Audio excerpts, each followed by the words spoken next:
दोस्तों नमस्कार, ये है मार्गदर्शन फॉर सिविल सर्विसेज। मैं अनुराग चौधरी।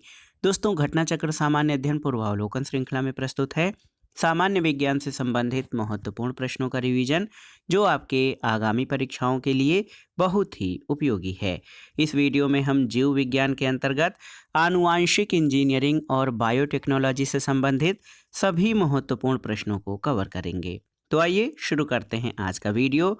घटना चक्र सामान्य अध्ययन पूर्वावलोकन श्रृंखला में जीव विज्ञान से संबंधित महत्वपूर्ण प्रश्नों को। पहला प्रश्न है दोस्तों, विज्ञान में हुए अभिनव विकासों के संदर्भ में निम्नलिखित में से कौन सा कथन सही नहीं है। पहला कथन है विभिन्न जातियों की कोशिकाओं से लिए गए डीएनए के खंडों को जोड़कर प्रकार्यात्मक गुणसूत्र रचे जा सकते हैं। ये गलत है। प्रयोगशालाओं में कृत्रिम प्रकार्यात्मक डीएनए के हिस्से रचे जा सकते हैं, बिल्कुल सही है। और किसी जंतु कोशिका से निकाले गए डीएनए के किसी हिस्से को जीवित कोशिका से बाहर प्रयोगशाला में प्रतिकृत कराया जा सकता है, ये भी सही है। और पादपों और जंतुओं से निकाली गई कोशिकाओं में प्रयोगशाला की पेट्री डिश में कोशिकाओं का विभाजन कराया जा सकता है। तो ऑप्शन ए आपका सही नहीं है। दोस्तों विभिन्न जातियों की कोशिकाओं से लिए गए डीएनए के खंडों को जोड़कर पुनर्योजित डीएनए तकनीक के माध्यम से प्रकार्यात्मक गुणसूत्र नहीं बल्कि प्रकार्यात्मक डीएनए ही तैयार किए जा सकते हैं। अन्य तीनों कथन आपके सही हैं। अगला प्रश्न है पुनः संयोजित या रिकॉम्बिनेंट वेक्टर वैक्सीन से संबंधित हाल के विकास के संदर्भ में निम्नलिखित कथनों पर विचार कीजिए। पहला कथन है कि इन वैक्सीनों के विकास में आनुवांशिक इंजीनियरिंग का प्रयोग किया जाता है, बिल्कुल सही है।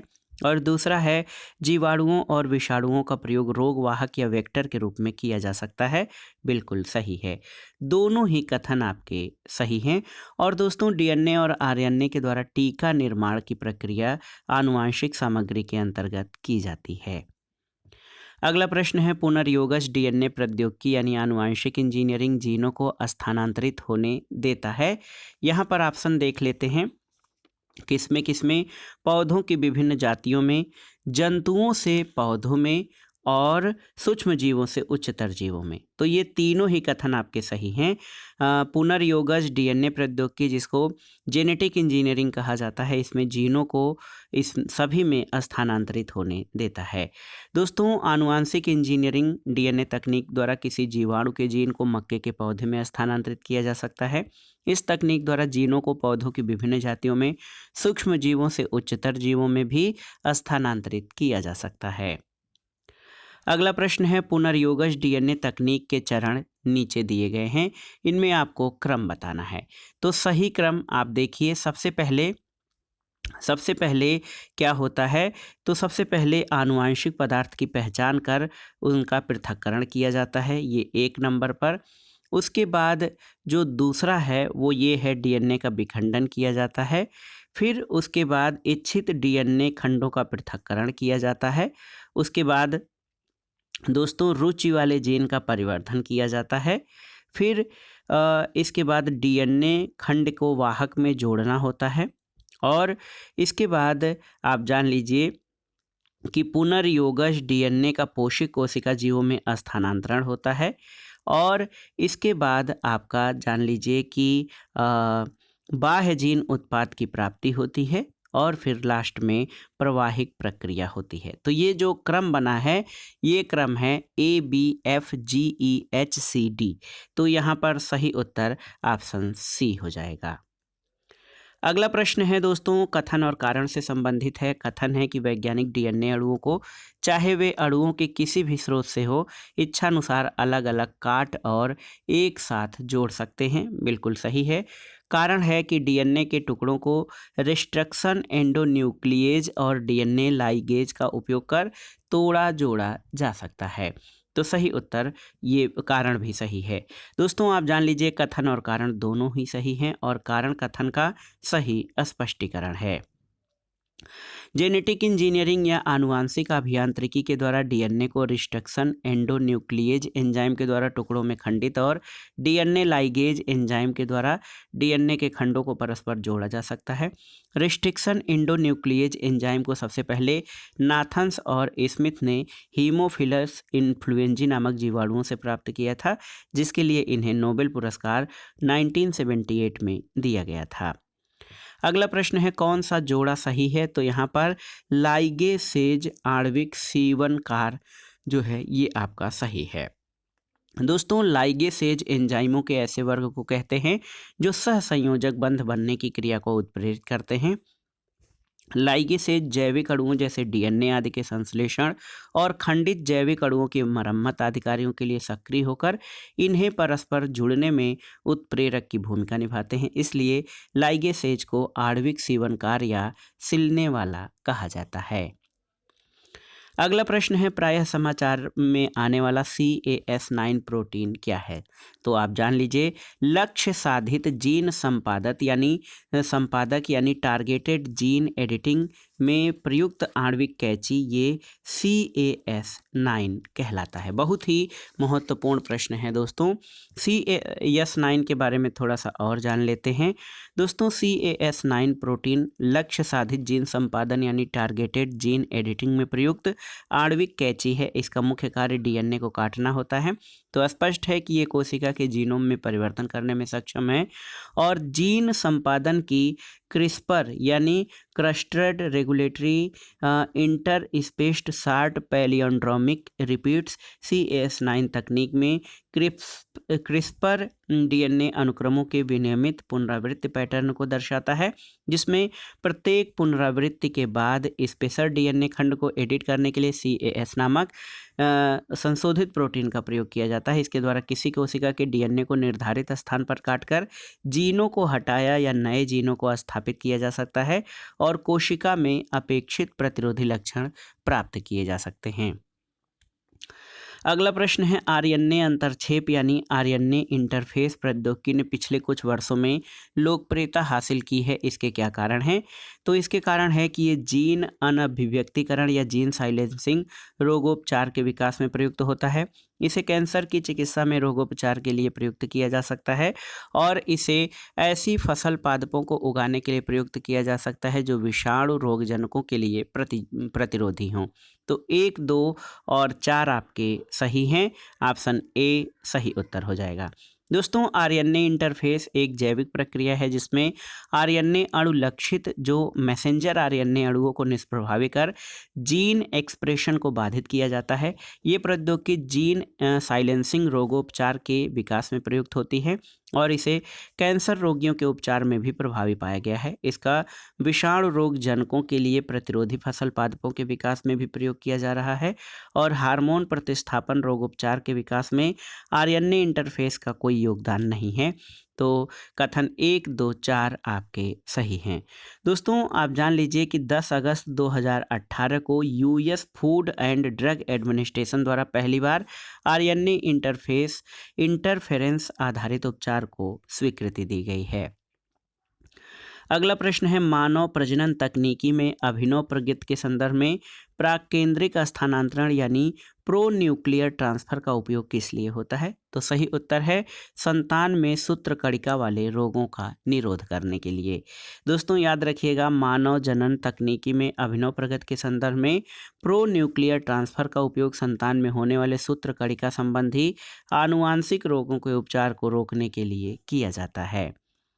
अगला प्रश्न देखिए ये है महत्वपूर्ण प्रश्न है कि आनुवांशिक रोगों के संदर्भ में निम्नलिखित कथनों पर विचार कीजिए। यहाँ पर 2 कथन दिए गए हैं। पहला है अंडों के अंतःपात्र यानी इन विट्रो निषेचन से या तो पहले या बाद में सूत्रकणिका प्रतिस्थापन चिकित्सा द्वारा सूत्रकणिका रोगों को माता पिता से संतान में जाने से रोका जा सकता है, बिल्कुल सही है। और दूसरा है किसी संतान में सूत्रकणिका रोग आनुवांशिक रूप से पूर्णतः माता से जाता है न कि पिता से, तो ये आपका गलत है। ऑप्शन ए केवल एक कथन आपका सही है। दोस्तों सूत्रकणिका या माइटोकांड्रियल रोग क्रोनिक दीर्घकालिक आनुवांशिक अक्सर विरासत में मिले विकार होते हैं। ये तब होता है जब माइटोकांड्रिया शरीर को ठीक से काम करने के लिए पर्याप्त मात्रा में ऊर्जा उत्पादन में असफल रहता है। अंडों के इन विट्रो निषेचन से या तो पहले या बाद में माइटोकांड्रियल रिप्लेसमेंट चिकित्सा द्वारा माइटोकांड्रियल डिजीज को माता पिता से संतान में जाने से रोका जा सकता है और माइटोकांड्रियल लोग जन्मजात या बढ़े उम्र के दिनों में हो सकते हैं। विकल्प ए आपका सही उत्तर हो जाएगा। अगला प्रश्न है कि कथन और कारण से संबंधित है। डाली सर्वप्रथम क्लोन की गई स्तनी थी, बिल्कुल सही है। और कारण है डाली पात्रे निषेचन द्वारा उत्पन्न की गई थी, तो गलत है। ए सही किंतु आर गलत है। कैसे, आप जान लीजिए। डॉली नामक भेड़ क्लोन का जन्म स्कॉटलैंड के रासलिन इंस्टीट्यूट में 5 जुलाई 1996 को इयान बिलमुट, कीथ कैंपबेल और उनके सहयोगियों के प्रयास से हुआ। वयस्क कायिक कोशिकाओं से जन्मा यह विश्व में किसी क्लोन स्तनधारी जीव का पहला क्लोन था। 2003 में फेफड़ों की बीमारी के कारण डॉली की मृत्यु हुई थी और डॉली को पारंपरिक क्लोनिंग तकनीक द्वारा विकसित किया गया था, न कि पात्रे निषेचन द्वारा। और इन विट्रो फर्टिलाइजेशन बांझपन को दूर करने की कारगर तकनीक मानी जाती है। अगला प्रश्न है दोस्तों, एक वयस्क दैहिक कोशिका से क्लोन की गई पहली स्तनपायी डॉली भेड़ के बारे में क्या सही नहीं है। डॉली की मृत्यु 2003 में हुई, बिल्कुल सही। फेफड़ों की बीमारी के कारण डॉली की मृत्यु हुई थी, सही है। डॉली 1998 में पैदा हुई थी, ये गलत है। और डॉली स्कॉटलैंड में पैदा हुई थी। दोस्तों आप जान लीजिए 5 जुलाई 1996 को डॉली पैदा हुई थी, न कि 1998 में। अगला प्रश्न है, कौन मनुष्य द्वारा निर्मित आनुवांशिक रूप से अभियंत्रित प्रथम जीवित जीव है। तो सही उत्तर डॉली नामक भेड़ है। कौन सा प्रथम सफल क्लोन्ड जानवर है। तो भेड़ प्रथम सफल क्लोन्ड जानवर है। अगला प्रश्न है, निम्नलिखित में से कौन सा पहला सफल क्लोन जंतु था। तो सही उत्तर है भेड़, जिसका नाम डॉली था।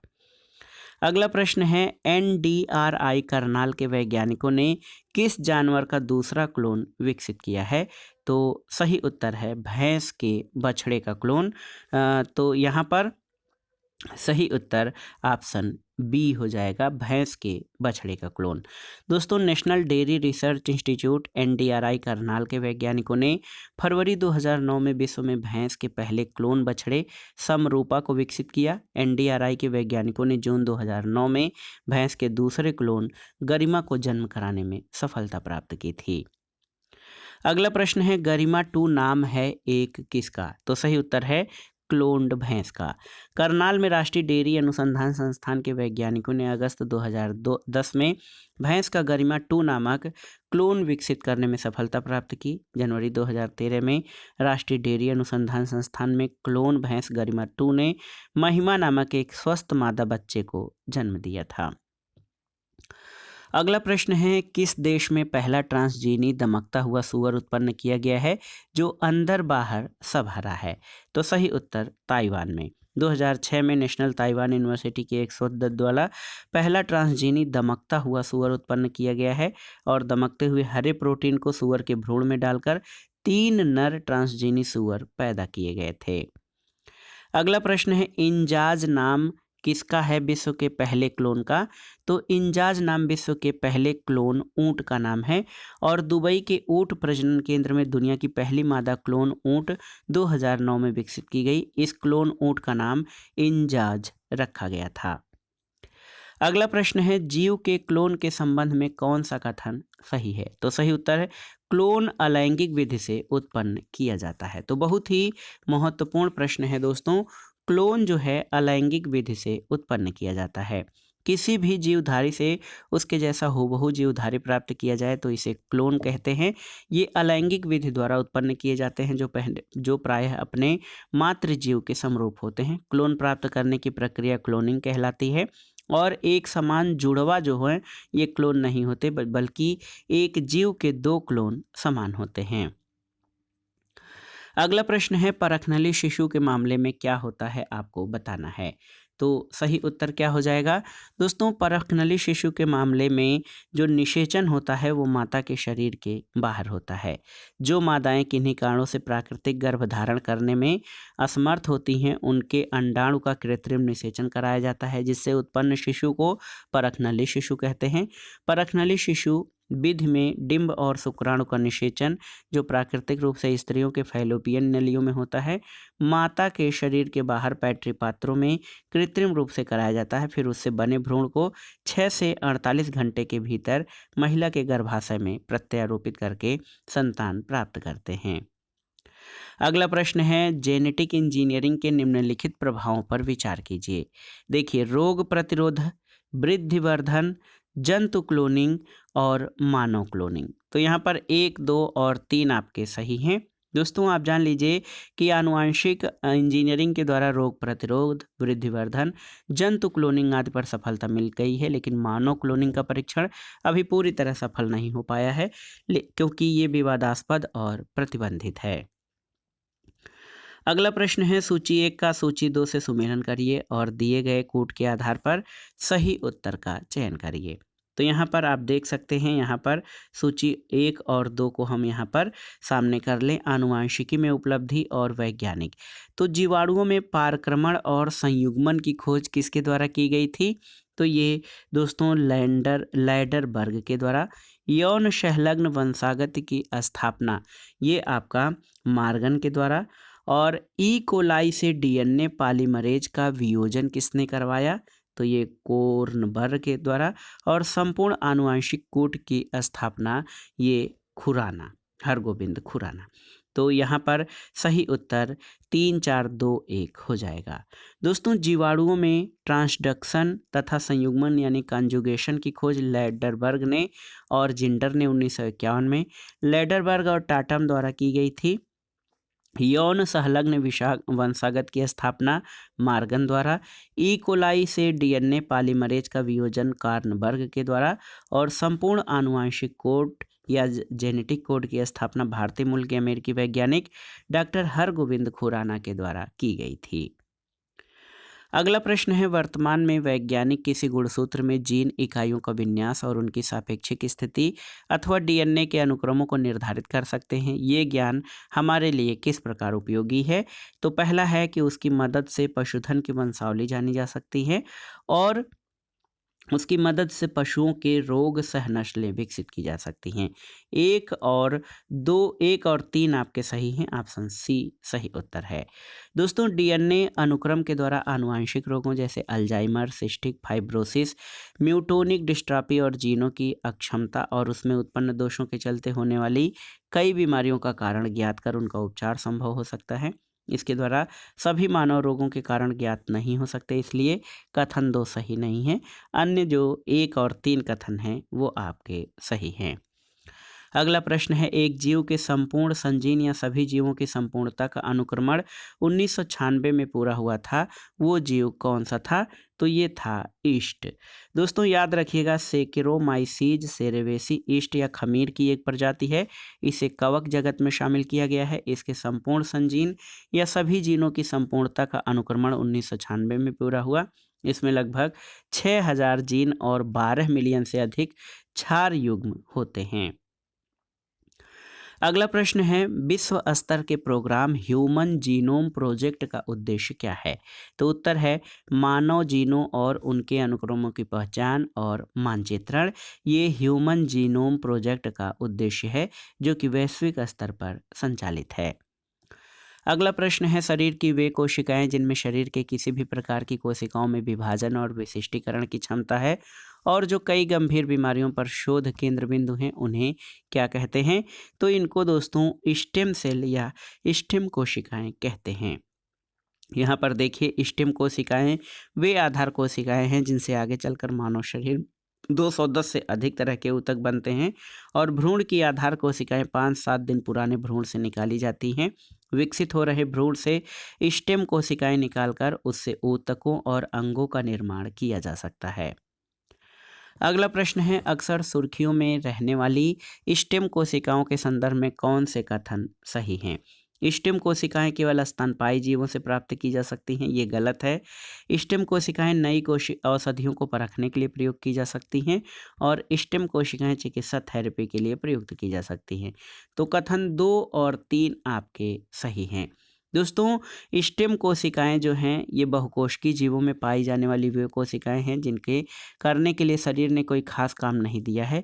एक स्टेम या तना जिस तरह शाखाएं, पत्तियां, प्रधान, कलियां, फल, फूल और बीज बना सकता है, उसी तरह स्टेम सेल में भी शरीर की सारी कोशिकाओं की भूमिका निभाने की क्षमता होती है। ये कोशिकाएं शरीर का कच्चा माल हैं जिन्हें शरीर के विभिन्न प्रकार की कोशिकाओं में बदला जा सकता है और स्टेम सेल उपचार के तहत विभिन्न रोगों के निदान के लिए स्तंभ कोशिकाओं का प्रयोग किया जाता है। इसकी सहायता से कार्निया प्रत्यारोपण और हृदयाघात के कारण क्षतिग्रस्त मांसपेशियों के उपचार में सफलता मिली है।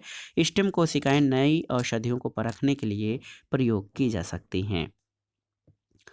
अगला प्रश्न है, स्तंभ कोशिका अनुसंधान के क्षेत्र में नवीनतम विकास के संदर्भ में निम्नलिखित कथनों पर विचार कीजिए। बीजपुटी अवस्था पर भ्रूण मानव स्तंभ कोशिकाओं का एकमात्र स्रोत है, सही नहीं है। स्तंभ कोशिकाएं बीजपुटियों को नष्ट किए बिना ही प्राप्त की जा सकती हैं, गलत है। और स्तंभ कोशिकाएं वस्तुतः अनंत काल तक स्वयं ही पात्रे संजीवित हो सकती हैं, बिल्कुल सही है।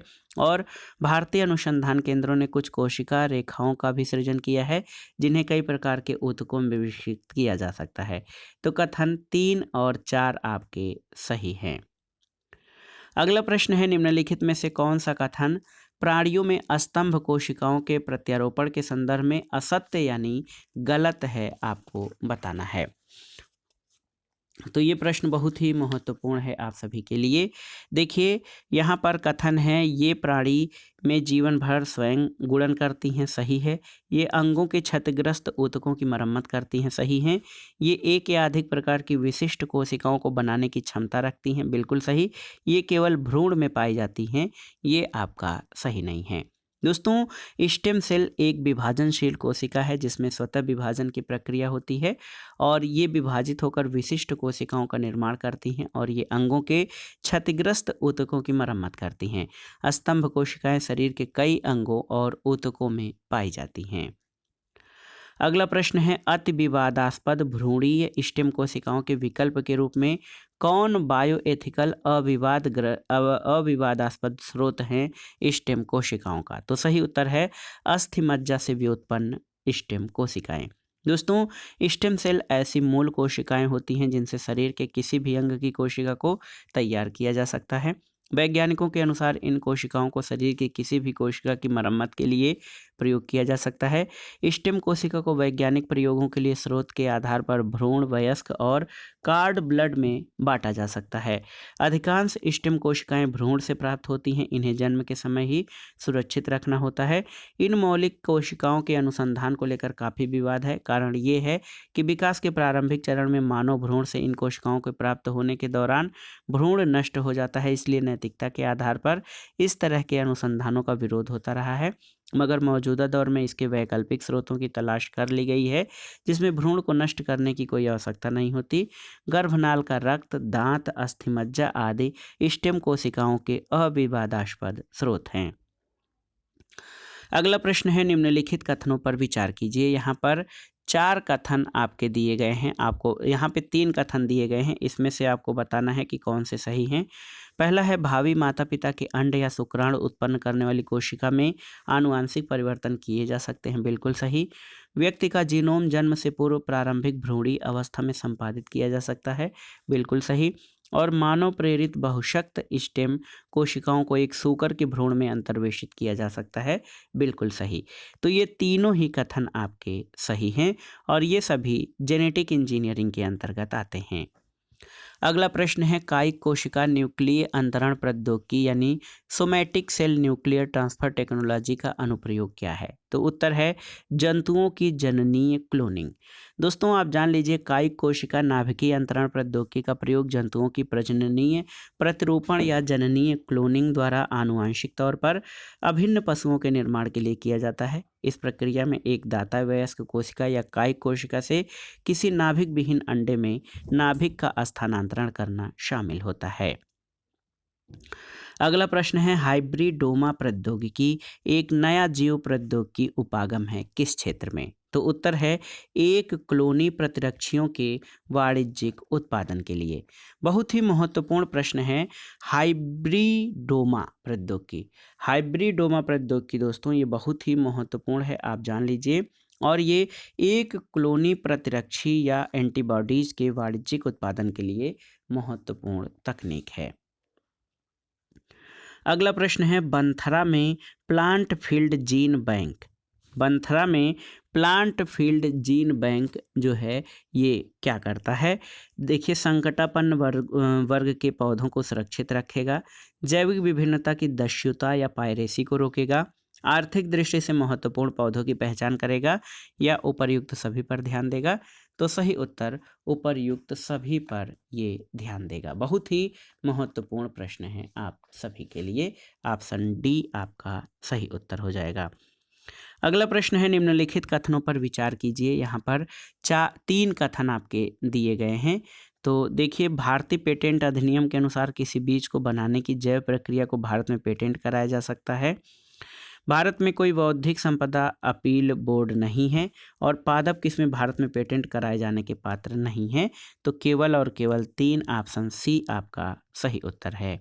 दोस्तों, आप जान लीजिए, पेटेंट अधिनियम 1970 की धारा 3J के तहत किसी बीज को बनाने की जैव प्रक्रिया को आविष्कार की श्रेणी के बाहर रखा गया है, अतः इसका भारत में पेटेंट नहीं कराया जा सकता।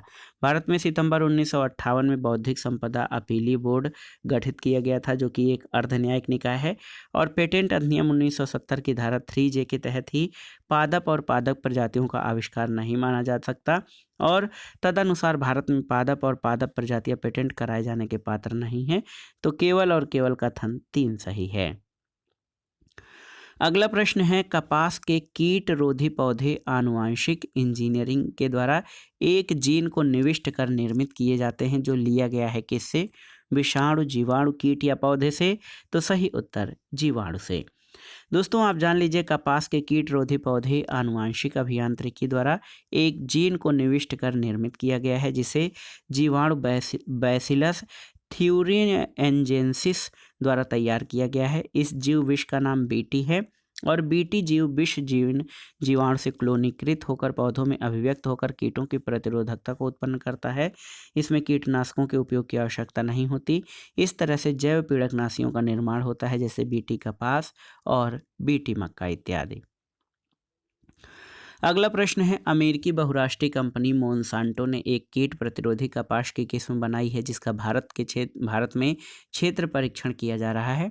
निम्नलिखित जीवाणुओं में से किस एक आविष जीन का इस परजीवी कपास में अंतरण हुआ है? तो सही उत्तर है बैसिलस थ्यूरिनजेंसिस। ऑप्शन बी आपका सही उत्तर है। अगला प्रश्न है, वह सूक्ष्म जीव जो बीटी कपास के उत्पादन से संबंधित है? तो ये एक जीवाणु है जिसका नाम बैसिलस थ्यूरिनजेंसिस है। अगला प्रश्न कथन और कारण से संबंधित है। कथन है कि कीट प्रतिरोधी पारजीनी कपास बीटी जीन के निवेशन से निर्मित किया गया है। ये बिल्कुल सही है। और दूसरा है, बीटी जीन एक जीवाणु से प्राप्त किया जाता है। तो कथन और कारण दोनों सही है और कारण कथन का सही स्पष्टीकरण भी है। अगले प्रश्न पर आते हैं दोस्तों। महत्वपूर्ण प्रश्न है। यहाँ पर आपसे पूछा गया है कि बोल गार्ड 1 और बोल गार्ड 2 प्रौद्योगिकियों का उल्लेख किसके संदर्भ में किया जाता है? तो उत्तर है आनुवांशिक रूप से रूपांतरित फसली पादपों के विकास से। दोस्तों, आप जान लीजिए, बोल गार्ड 1 और बोल गार्ड 2 प्रौद्योगिकी आनुवांशिक रूप से संशोधित फसली पौधों को विकसित करने में मदद करती हैं। बोल गार्ड प्रौद्योगिकी विनाशकारी बोलवर्म संक्रमण के खिलाफ कपास की फसल को सुरक्षा प्रदान करती है। बोल guard 1 BT cotton single gene technology Bharat की पहली बायोटेक फसल तकनीक है, जिसे वर्ष 2002 में भारत में व्यवसायीकरण के लिए मंजूरी दी गई थी। बोल गार्ड 2 तकनीक एक बेहतर डबल जीन तकनीक है। अगला प्रश्न है, बैगन की आनुवांशिक अभियांत्रिकी से उसकी एक नई किस्म बीटी बैगन विकसित की गई है। इसका लक्ष्य क्या है? तो सही उत्तर इसे नाशक जीव सह बनाना है। दोस्तों, बीटी बैगन या बैसिलस थ्यूरिनजेंसिस ब्रिंजल आनुवांशिक अभियांत्रिकी से विकसित बैगन की नई किस्म है। इसमें बैगन में बैसिलस थ्यूरिनजेंसिस नामक जीवाणु के विशेष जीन क्राई1AC को निवेशित किया जाता है, जिससे एक प्रकार का विष उत्पन्न होता है जो बैगन में लेपिडोप्टेरान कीटों तथा brinjal fruit borer, suit borer आदि के विरुद्ध प्रतिरोधक क्षमता उत्पन्न करती है। और इस प्रकार बीटी बैगन के विकास का उद्देश्य इसे नाशक जीव सह बनाना है। अगला प्रश्न है, बीटी बैगन क्या है? आपको बताना है। तो बीटी बैगन आनुवांशिक रूप से परिवर्धित बैगन है, जो कि जेनेटिक इंजीनियरिंग के द्वारा तैयार की गई है। अगला प्रश्न है दोस्तों, भारत में जो है आपको बताना है कि बीटी वैगन के प्रवेशन पर लोगों के विरोध का क्या कारण है। बहुत ही महत्वपूर्ण प्रश्न है। तो यहाँ पर देखिए, बीटी वैगन की रचना इसके जीनोम में मृदा कवक के जीन को प्रवेश कराकर की गई है। सही नहीं है। बीटी वैगन के बीज टर्मिनेटर बीज हैं, जिसके कारण किसानों को प्रत्येक मौसम में पहले बीज कंपनियों से बीज खरीदना होता है। ये भी सही नहीं है। और एक आशंका है कि बीटी वैगन के उपभोग का स्वास्थ्य पर विपरीत प्रभाव पड़ सकता है।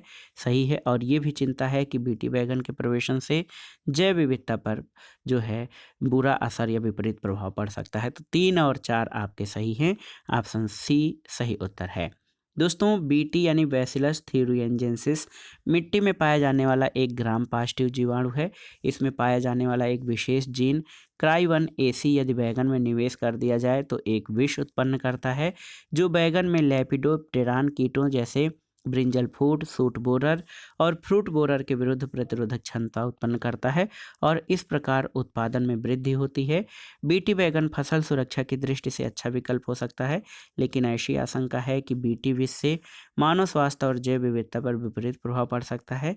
इसलिए जब जीन अभियांत्रिकी का अनुमोदन समिति यानी GEAC ने भी बीटी बैगन के व्यावसायिक खेती के लिए अक्टूबर 2009 में अनुमति प्रदान की, तो इसे लेकर जन आक्रोश इतना भड़क उठा कि अंततोगत्वा सरकार ने 9 फरवरी 2010 को इसकी खेती फिलहाल में स्थगन की घोषणा कर दी है। अगला प्रश्न यहाँ पर देखिए, भारत में विकसित आनुवांशिकतः रूपांतरित सरसों यानी जेनेटिकली मॉडिफाइड सरसों के संदर्भ में निम्नलिखित कथनों पर विचार कीजिए। GM सरसों में मृदा जीवाणु के जीन होते हैं जो पादप को अनेक किस्मों के पीड़कों के विरुद्ध जो है सुरक्षा देते हैं, पीड़क प्रतिरोधी का गुण देते हैं। GM सरसों में वे जीन होते हैं जो पादप में पर परागण और संकरण को सुकर यानी आसान बनाते हैं। और GM सरसों का विकास IARI और पंजाब कृषि विश्वविद्यालय द्वारा संयुक्त रूप से किया गया है। तो इसमें से केवल कथन 2 आपका सही है। ऑप्शन बी सही उत्तर हो जाएगा। दोस्तों, आप जान लीजिए कि दिल्ली विश्वविद्यालय के centre for genetic manipulation of crop plant के वैज्ञानिकों ने GM सरसों का विकास किया है, जिसमें एक मृदा जीवाणु से 2 जीन प्रविष्ट कराए गए हैं जो इसमें पर परागण और संकरण को आसान बनाते हैं। ये जीन पादप को अनेक किस्मों के पीड़कों के विरुद्ध पीड़क प्रतिरोध का गुण नहीं देते हैं। केवल और केवल 2 सही है। ऑप्शन बी आपका सही उत्तर है। तो दोस्तों, ये था आज का वीडियो। घटना चक्र सामान्य अध्ययन पूर्वावलोकन श्रृंखला में आनुवांशिक इंजीनियरिंग तथा बायोटेक्नोलॉजी से संबंधित महत्वपूर्ण प्रश्नों का भाग 1, जो आपके आगामी विभिन्न परीक्षाओं के लिए बहुत ही उपयोगी है। आप इन प्रश्नों को तैयार कर लीजिए। वीडियो आपको कैसा लगा हमें कमेंट बॉक्स में ज़रूर बताइएगा। वीडियो को लाइक करें, शेयर करें और इस चैनल मार्गदर्शन फॉर सिविल सर्विसेज को सब्सक्राइब करें। इसका अगला भाग हम अगले वीडियो में प्रस्तुत करेंगे। वीडियो देखने के लिए धन्यवाद। नमस्कार।